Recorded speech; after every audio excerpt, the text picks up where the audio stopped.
Това се казва La Montagne Saint-Geneviève. Хълма Света Женевиева. Ясно.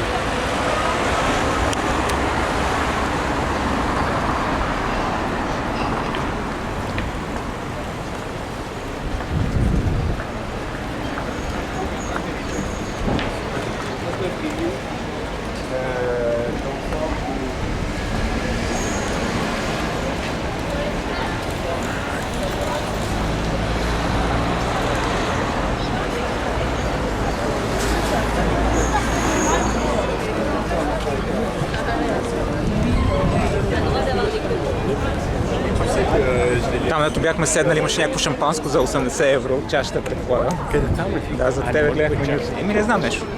Пише шампейн, не знам си какво, 70. Бутилка. Няма да чаш. Може и чашата, бе. Не. Не тук. Не на тази улица. А това отстрани какво е цялото? Това е някакво министерство, мисля, че беше. Я себя не воспринимаю как владелец. Ей ги руснаци. Те са ползвани навсякъде са. Да, тук ще стане. Паче почна да боли ръката, както викам нещо.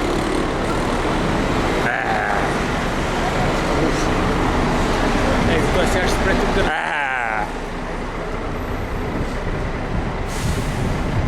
Що зули го храня? Вътре няма никой 5 човека са. Ще търси.